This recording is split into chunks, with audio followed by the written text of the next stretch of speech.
Hello folks, welcome to Microsoft Flight Simulator. Today we're checking out the IRIS Simulations Texan T1, which has just been released for this sim.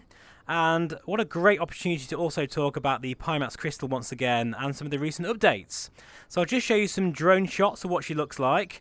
Overall, a very nice rendition with full PBR based rendering techniques and very sharp textures, although they're not the sharpest I've seen. I think that's a conscious decision by IRIS Simulations to provide a model that's very performance friendly and can be used for Xbox users as well.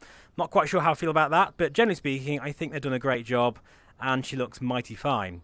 So the Texan is used across the world with various air forces as a trainer, particularly for fast jet training. This is the aircraft you would use before perhaps moving on, particularly in the UK, to the Hawk T1 at RAF Valley, and that's why we've got this livery today.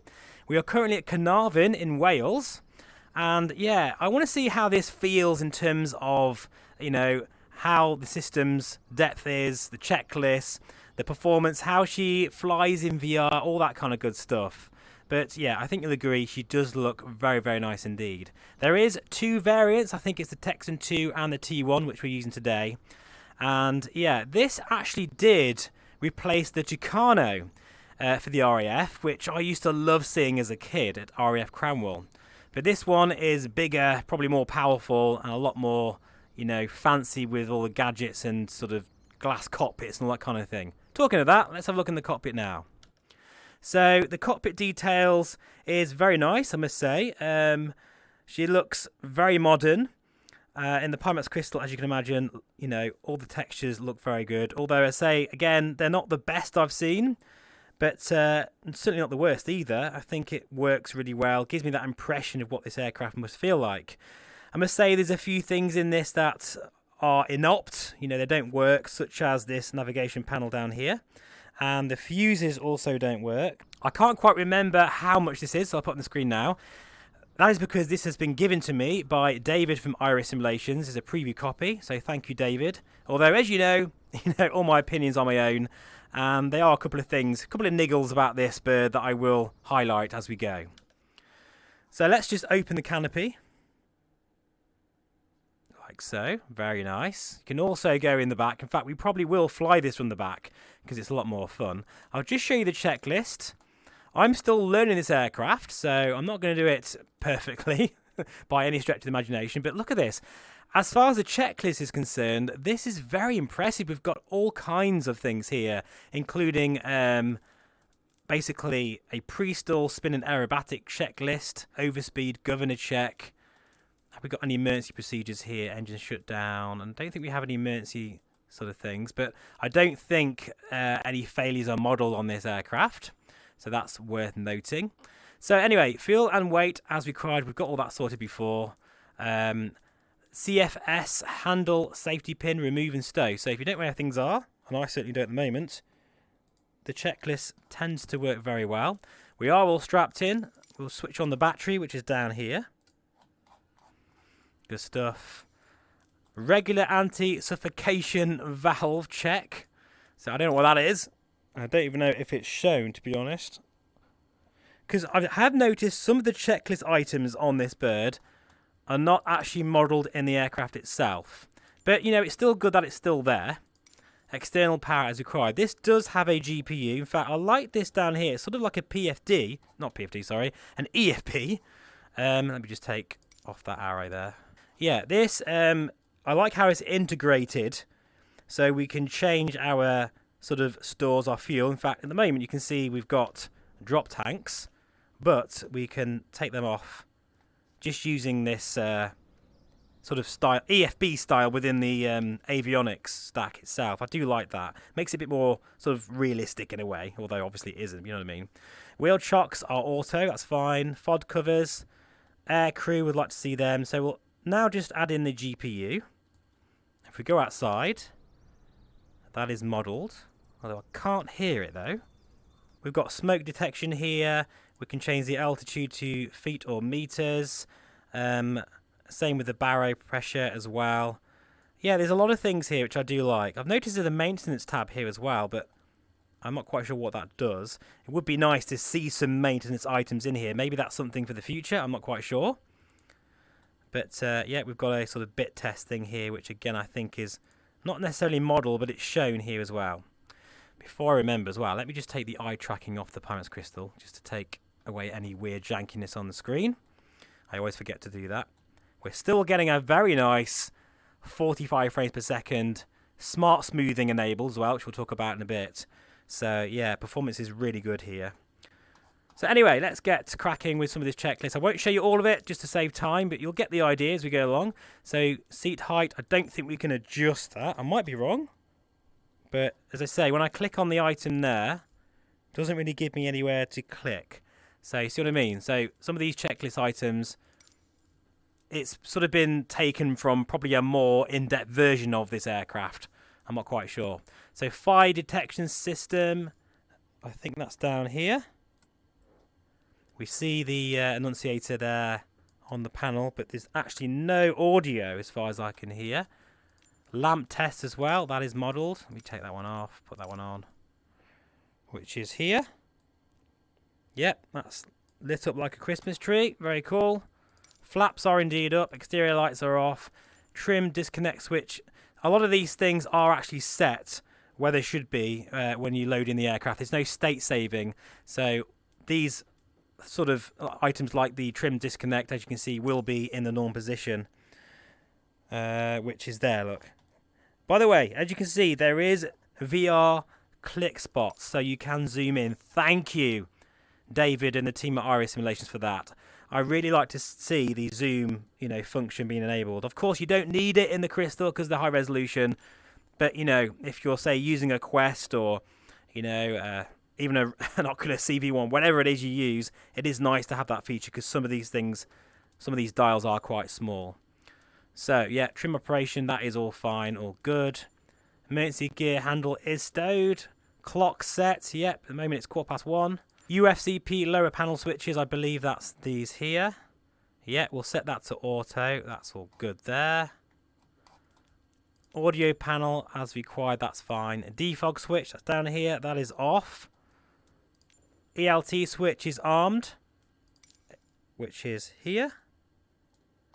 So I do really like how this checklist is very detailed. Really good to see that. Chocks, well, we've got them set to auto. In fact, they are modelled there, as you can see. We can remove them. And we can do that. Actually, that's the wrong button. Through the EFB configuration screen here. So we'll just remove them. And they now should be... Yep, they've gone now. Very good, like that. Gen switches are fuel balance is set to auto. It is, that's fine. Manual fuel balance switch is set to middle, which is off. Avionics master is off. Bus tie switch is set to normal. We don't need any anti-icing today, thankfully. Boost pump switch, check and arm. Yep, that's in the arm position. So, as you can see, all these things are already sort of where they should be before starting the engine. So there we go, that's pretty much all that done. So engine start, we're going to close the canopy now. I really like this feeling in VR, it never gets old. Oh, I love that. And you have to make sure it's latched and then locked as well. Very cool. Navigation, anti-collision as required, I believe that's down here. So we'll just put our anti-collision lights on. So PCL, advance to start position. I believe that's down here. Prop area is clear. There's a dude over there in a helicopter, but apart from that, I think we're all good. Oh, guys. I still am shocked by the Crystal, even today, when I look at it and see all the details in this thing. I know it's massive, but it doesn't feel like it when it's on your head. I just friggin' love the visuals of this thing. Starter switch set to auto reset. Auto reset. Oh shit, okay, that means we're starting. I didn't realise that. Wasn't quite prepared. In fact, that's not modelled here, we're going to go on here. So I'm using my throttle down on the left hand side, if you're wondering, not this throttle quadrant here. You won't see that on the screen. So she's starting up. There is one thing I want to mention. See if you notice. In fact, I won't mention it straight away. Let me know if you notice it before I mention it. So here we go. We've now introduced fuel. Let's get rid of those arrows. Right, engine monitor. This is something that I probably should have set up on my PFD first. Hang on a second, folks.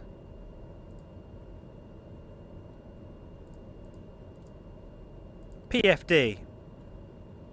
And we need ECAS. There we go. So that's all your information. I must say, though, the PFD, or sorry, I keep saying PFD, they're MFDs, aren't they? Because this is a military aircraft. They're not that clear. I mean, even in the Crystal, they are a little bit sort of soft looking. And I know that's not their headset. That's definitely something to do with either the VR implementation or just the gauges themselves. They just seem a little bit not as sharp as they could be. So have you noticed yet something about the sounds? No, not yet? Okay. I'm not... Tell you what, I'll tell you after takeoff. I'll give you until after takeoff to see if you notice something about these sounds. And that's all I'm going to say. Right, so we'll take the external power off now. Which is the GPU. Can't find it. There you are. At the bottom. Disconnected. All good. Gen switch on. So that is down here. Auxiliary battery should come on as well.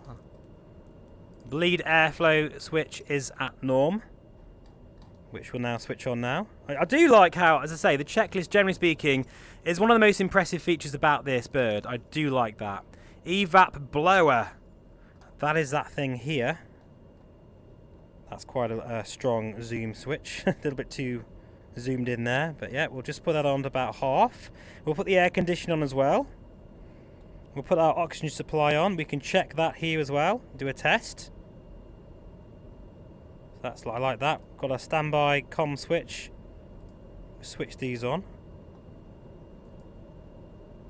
Somehow. There we go. So that's all done.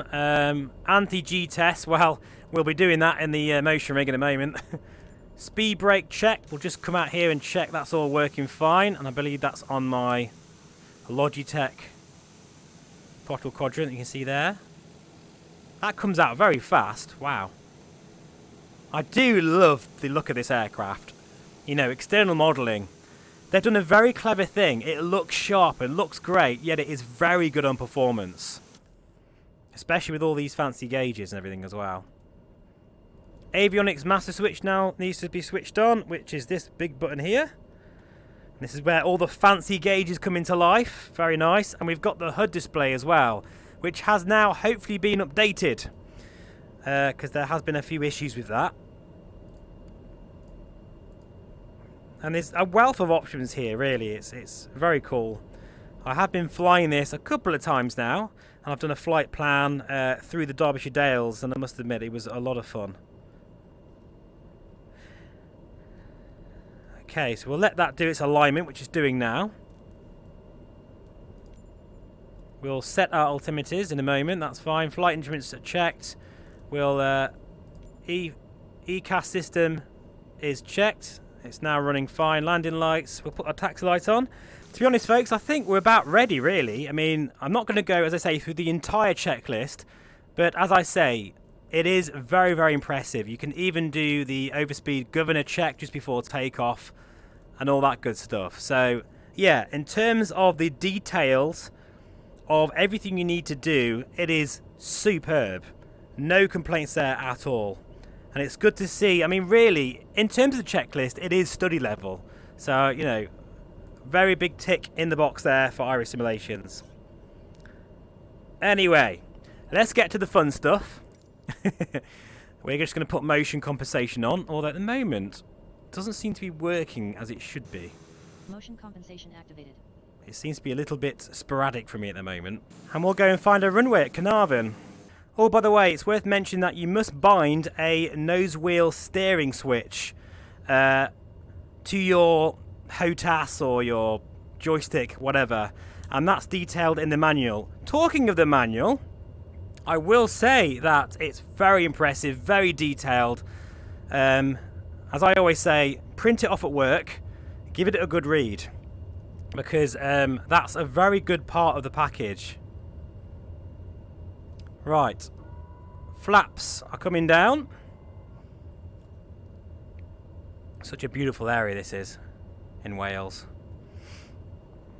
Looking forward to this. And we'll have a chat about the Pimax Crystal once again and some of the updates. So, taxi light off, lander light on. I think we're all good. We won't do the engine check. We'll risk it, but as far as I'm aware, there's no failure modelling on this. Let's go. Listen to those sounds and see if you notice something.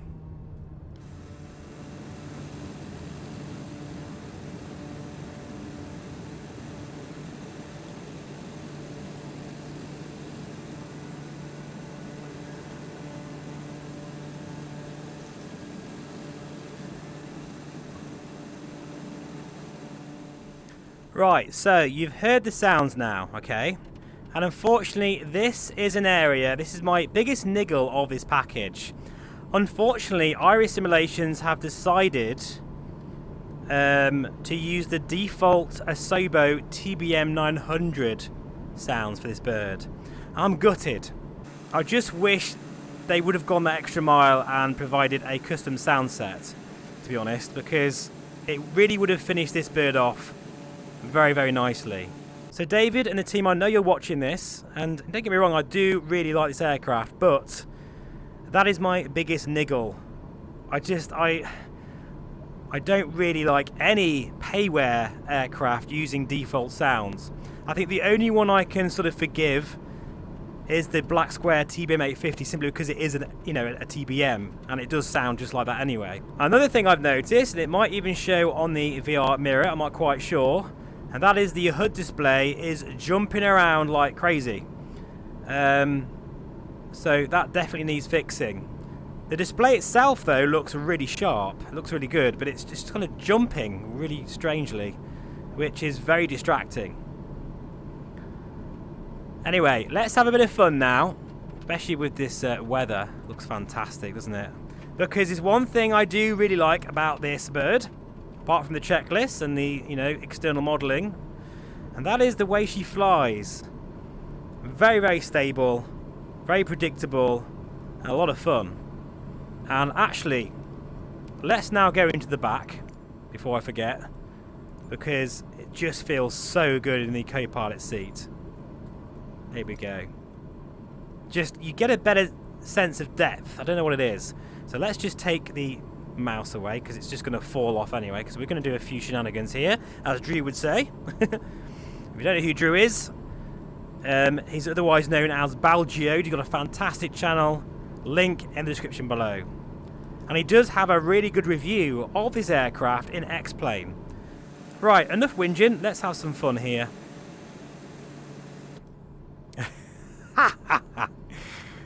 This is where the aircraft really does shine. She is a ton of fun to fly. She really is. Oh, feeling the G's there. And if you have a motion rig, folks, I would highly recommend you pick this up, just for that reason alone.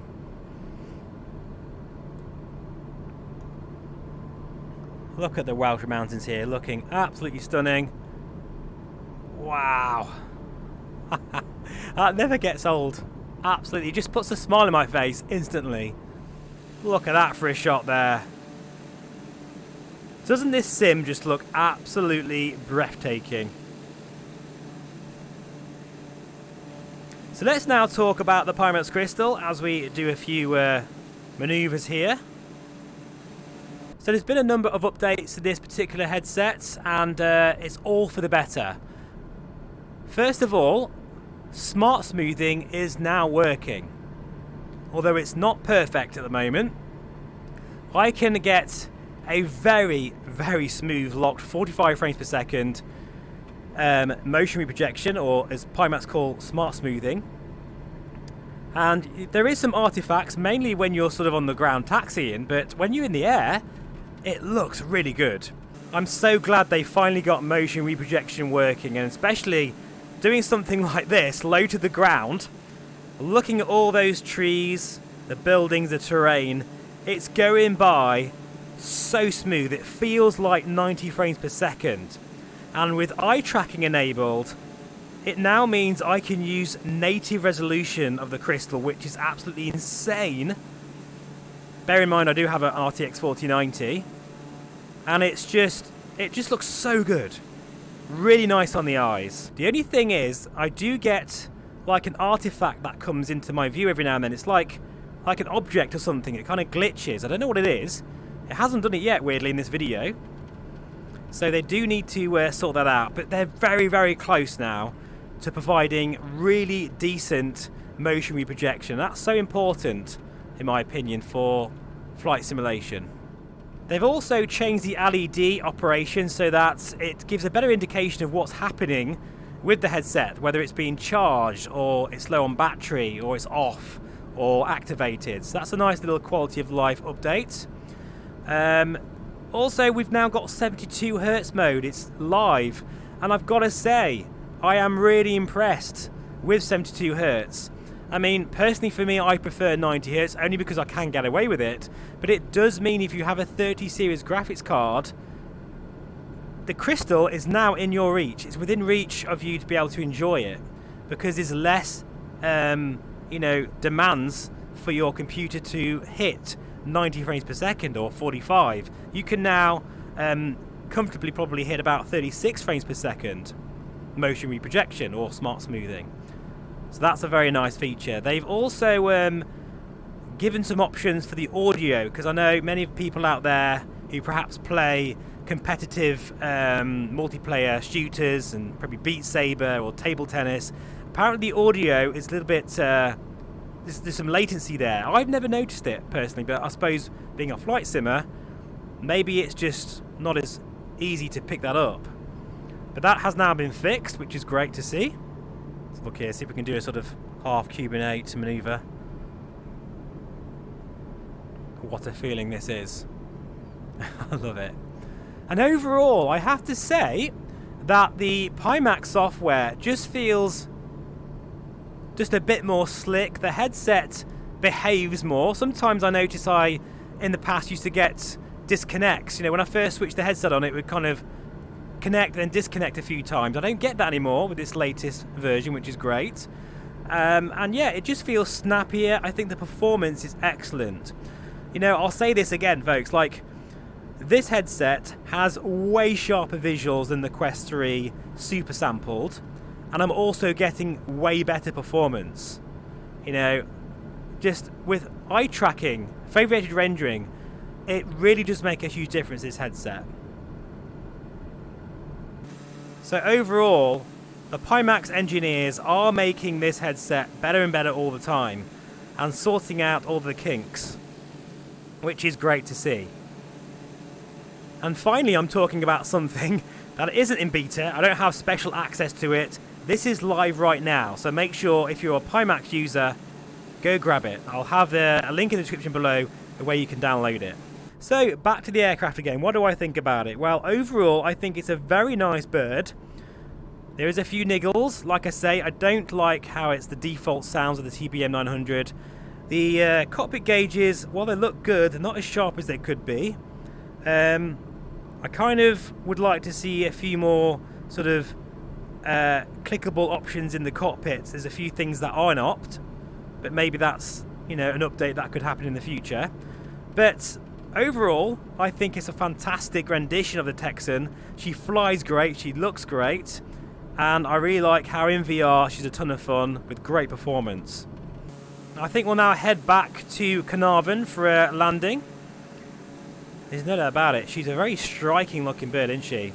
I also like how you get two different variants of the Texan. And overall, she just looks beautiful. All we need is an add-on sound pack for this thing. And yeah, that would make a huge difference, I think. Look at this. Nice and low to the ground now. Wowzers.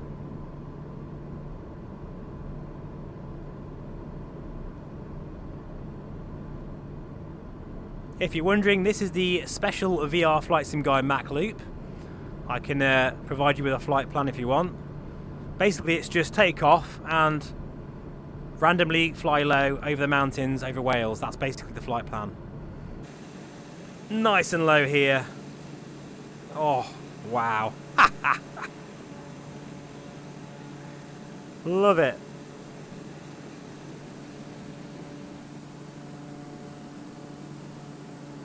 Right, I think we'll jump back into the main seat here. We'll do a low-level pass over the airfield, go into a bit of a loop, and then come in for a landing. So folks, let me know in the comments below, what are you flying these days? What VR headset are you rocking? What are you tempted to get as your next VR headset? It's been one hell of a year, actually. And next week I am going to reveal, because I get asked this all the time, I'm going to reveal what my favourite VR headset is. Given the fact that the Varia Aero has been my favourite VR headset now for over 2 years. That has now changed. Yes, it has. So, yeah, any guesses in the comments below? But I will be posting a video about that very soon. Right, we're now looking for the airfield. In fact, I can see the wind turbines, which I always find bizarre for an airfield to have massive wind turbines. That's just really strange, but there you are. That HUD display is irritating me, the way it's bouncing up and down. I hope that can be sorted in a update. But anyway, we're now going 200 knots. Let's just crank the throttle open here. 220 knots over the airfield. Careful those wind turbines, and we'll go into a nice lazy loop.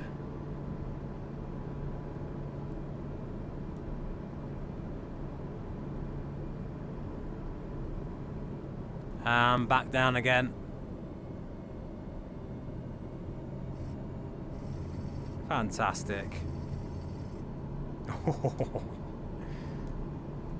And we'll set it for a downwind leg.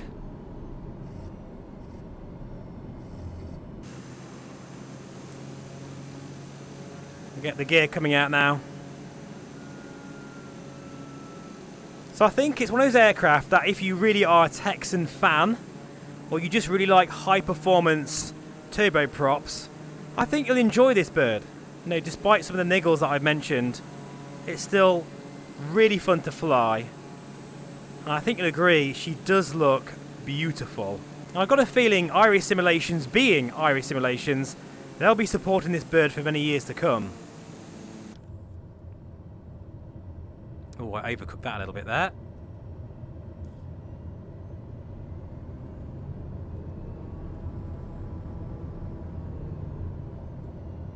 Now on finals.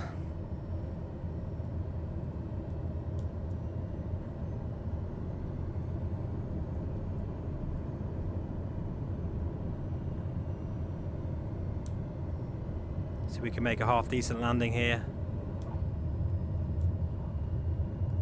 That will do nicely. So folks, thank you so much for watching as always. This has been the Pimax Crystal. The latest update as well, which is available now, showcasing the IRIS Simulations Texan, and in this case it's the Texan T1. Overall, a beautiful bird, but by no means perfect. Thank you so much. I'll see you again very soon. I hope you enjoyed it. Please do give the video a like. Take care and bye for now.